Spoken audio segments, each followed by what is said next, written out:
tudo bem com vocês? Se tem uma coisa que eu acho que vocês não esperavam nesse canal, era um vídeo de Hora de Aventura cujo roteiro fosse um feat com o Vitor Marra, que roteirizou basicamente quase todos os meus vídeos da Super Saga de Turma da Mônica Jovem. Mas falar de multiverso, de linhas do tempo, é com a gente mesmo. E enquanto nós dois conversávamos sobre Fiona e Cake, o Vitor trouxe um ponto que não tinha passado pela minha cabeça. E isso desbloqueou um monte de coisas que eu precisava falar pra vocês. Antes de começar, eu queria dizer que esse aqui ainda não é o vídeo de análise profunda de Fiona e Cake que eu falei que eu ia fazer em algum momento. Eu ainda preciso de um tempo pra processar tudo que rolou nesse desenho, pra poder trazer uma reflexão maior pra vocês. Esse vídeo vai ser mais tipo uma brisa de teorias e uma reflexão sobre o destino do Simon e da Betty. E aproveitando para não perder o costume, comprem os livros do Vitor na descrição. Bom, como a gente já sabia, o mundo de Hora de Aventura ele faz parte de um multiverso. E esse multiverso finalmente foi mais explorado em Fiona e Cake, no qual a gente acompanhou os protagonistas visitando diversos desses universos e aprendendo lições que mudaram a perspectiva que eles tinham sobre as próprias vidas.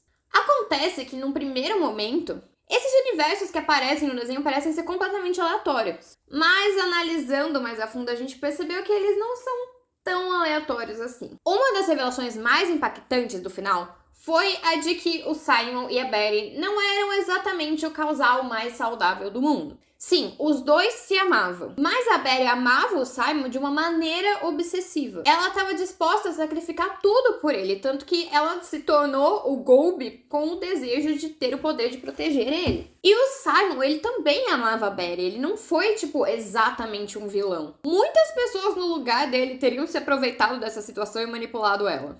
Mas o Simon, ele só não percebeu o tanto que ela estava sacrificando. Ele não percebeu que ela não queria realmente as mesmas coisas que ele. E tanto quanto ele. Ele falhou em ver além do que a Betty deixava ele ver. E aí, tanto os dois quanto nós que estávamos assistindo ficaram pensando, em como as coisas podiam ter sido diferentes. E provavelmente melhores. Se ela não tivesse deixado de embarcar naquele ônibus. Se ele tivesse desistido de procurar o Enchiridion para pesquisar petroglifos com ela. Assim como na história do Casper e da Nova, talvez ele não tivesse tido que sacrificar ela no final, certo? Bom, eu não teria tanta certeza assim. A Betty deixa bem claro no final desse episódio que eles não podiam mudar a realidade assim. E que ela não se arrepende de como as coisas foram. We made our choices. We could have made better ones, but I don't have any regrets. E talvez num primeiro momento, assim como eu, vocês tenham pensado, por que não? Ela é o Golby, então ela não pode criar uma realidade do jeito que ela quiser?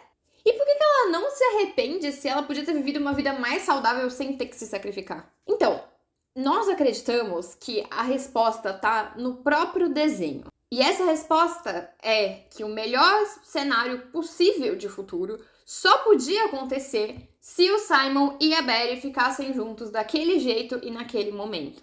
Uau, Ingrid e Vitor, essa é uma afirmação meio extrema para se fazer. Mas será que é mesmo? Porque assim, existiam zilhões de possibilidades de universos dentro desse multiverso que eles podiam ter mostrado pra gente ao longo do desenho.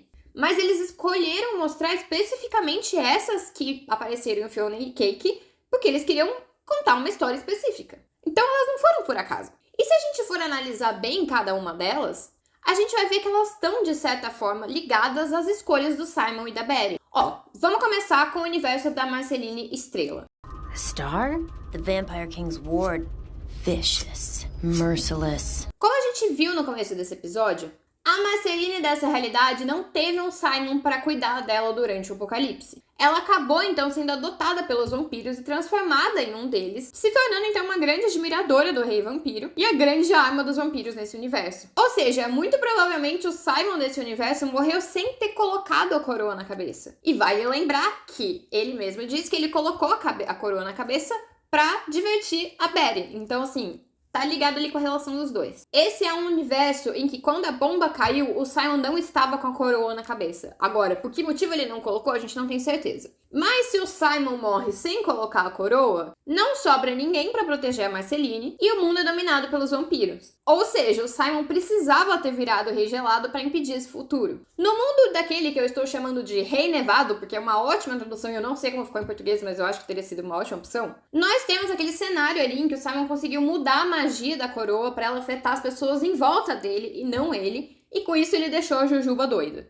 Winter King cast a spell to project the madness of the crown onto you. Yeah, he zapped it right into my brain basket. E aí, num primeiro momento, isso não parece ter relação com ele e com a Betty. Mas o Victor me lembrou que o Simon desse mundo comenta que ele mal lembra da Betty. Is there a Betty in this world? Betty? Betty... Ele também comenta que ela morreu e que ele não se lembra dela ter sido um grande amor da vida dele. The dead one! Yeah, I haven't thought about her in a long time. How could you say that? She was the great love of our life.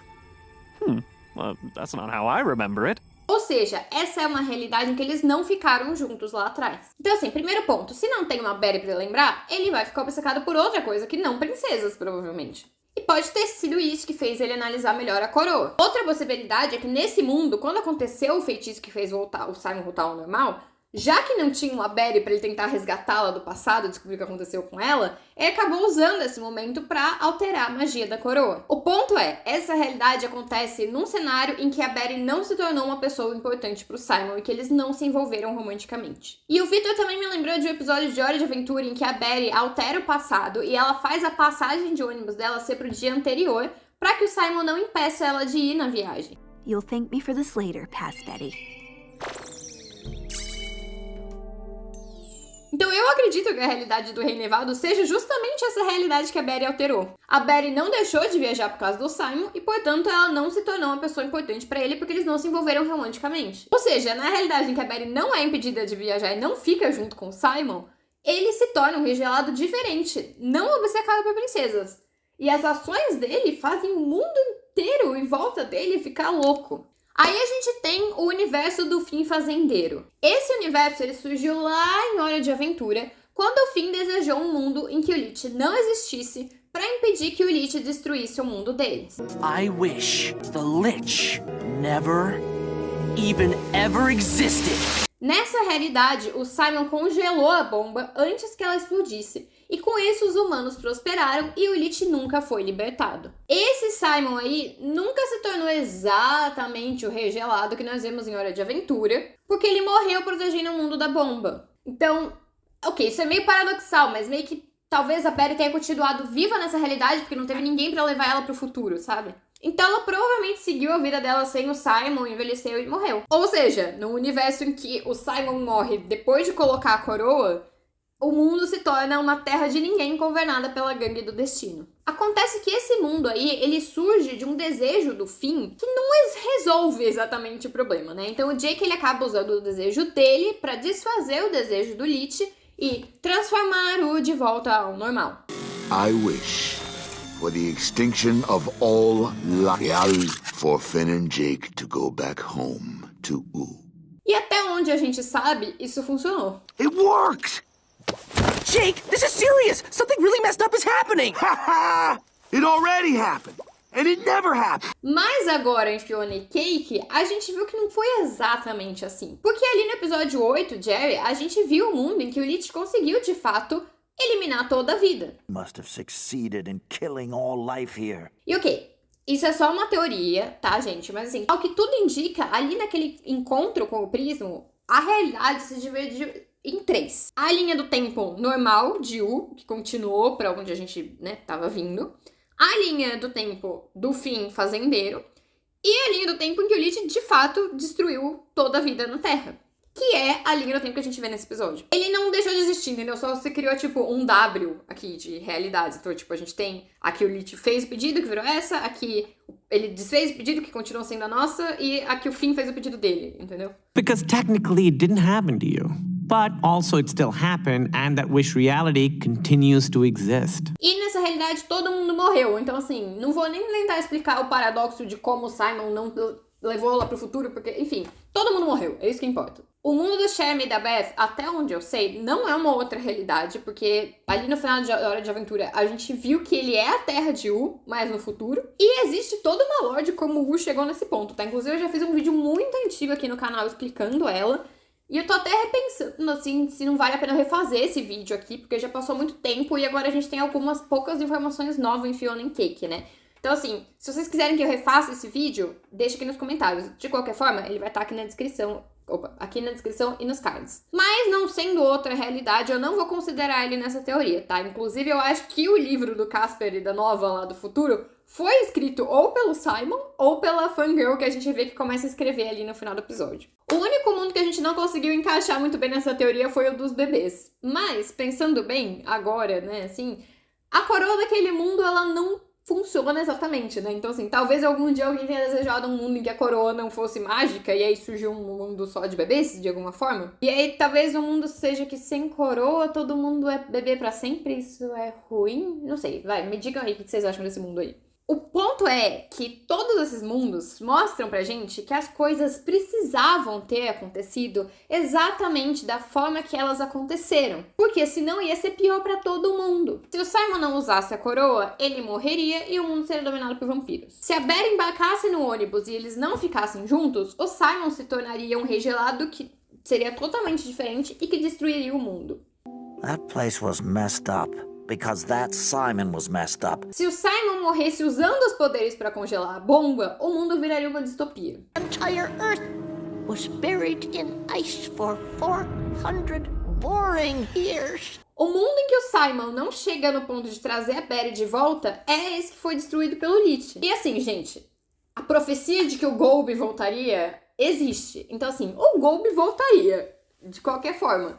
E o único mundo em que a destruição total ali causada pelo Golby foi impedida foi esse em que a Betty se sacrificou. Ou seja, o Simon e a Betty, eles precisavam ter ficado juntos exatamente do jeito que aconteceu, mesmo que tenha sido um relacionamento meio tóxico, mesmo que os dois tenham sofrido tanto, e que a Betty tenha se sacrificado tantas vezes e que o Simon tenha sentido tanta falta dela, para que o mundo pudesse ter um futuro saudável. E indo mais além disso, para que o mundo de Fiona e Cake pudesse ter se tornado canônico e elas pudessem existir. This universe has been canonized. Então, por mais trágico e triste que seja, as coisas precisavam ter acontecido dessa maneira.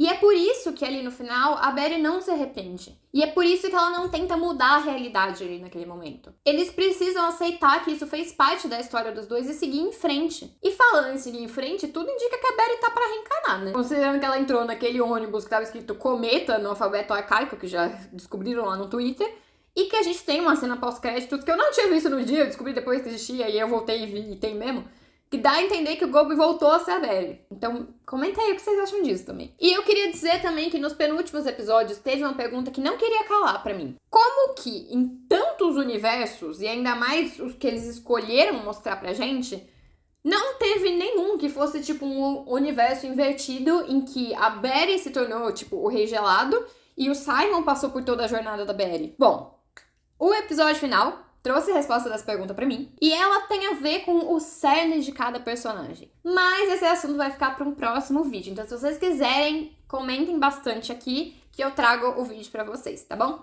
É isso, espero que vocês tenham gostado desse vídeo. Se vocês gostaram, não esqueçam de deixar o like, de se inscrever no canal e de ativar o sininho pra ver os próximos vídeos. A gente se vê no próximo vídeo.